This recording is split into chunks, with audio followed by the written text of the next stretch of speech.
নমস্কার বন্ধুরা, আমি বিশাখা। গরমের এই দিনে শরীরকে ঠান্ডা আর ফ্রেশ রাখতে আজ আমি বানাতে চলেছি খুবই সুস্বাদু ও স্বাস্থ্যকর বেলের শরবত। চলুন দেখে নেওয়া যাক কিভাবে খুব সহজে এটি তৈরি করা যায়। প্রথমে আমরা নিচ্ছি একটি ভালো পাকা বেল।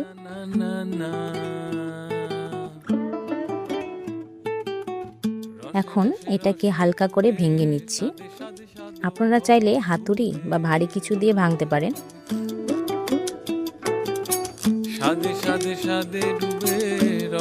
এখন বেলের ভেতরের নরম অংশটা চামচের সাহায্যে ভালো করে বের করে একটা বড় বাটিতে নিয়ে নিচ্ছি।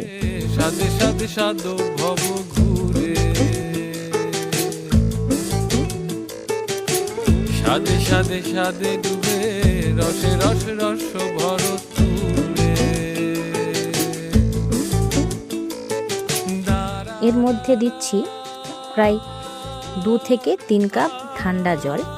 জলের পরিমাণ আপনারা নিজেদের পছন্দ মতো কম বেশি করতে পারেন। এরপর চামচ দিয়ে বা হাত দিয়ে ভালো করে মিশিয়ে নিচ্ছি, যাতে বেলের পাল্পগুলো জলের সাথে পুরোপুরি মিশে যায়।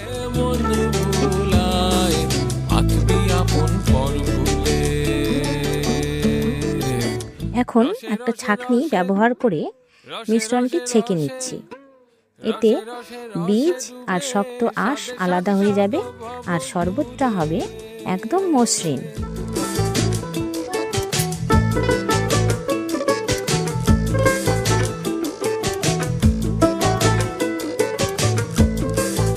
স্বাদমতো চিনি যোগ করছি। আপনারা চাইলে গুড় ব্যবহার করতে পারেন। গুড় শরীরের জন্য খুব ভালো এবং শরীরকে ঠান্ডা রাখে। আপনারা চাইলে এই সময় একটু লেবুর রস যোগ করতে পারেন। এতে শরবতটা আরও ফ্রেশ আর টক মিষ্টি স্বাদের হবে, খেতে ভালো হবে।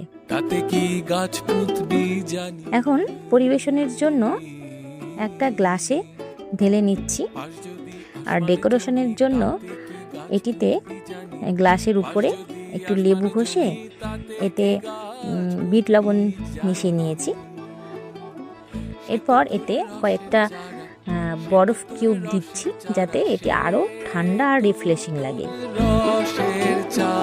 বন্ধুরা, খুব সহজেই তৈরি হয়ে গেল আমাদের গরমের স্পেশাল বেলের শরবত। এটা শুধু সুস্বাদুই নয়, বরং শরীরের জন্য অনেক উপকারী।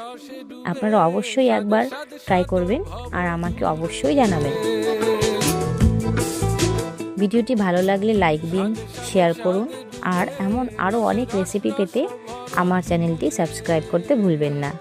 ধন্যবাদ, ভালো থাকবেন। দেখা হচ্ছে পরবর্তী একটি ভিডিওতে।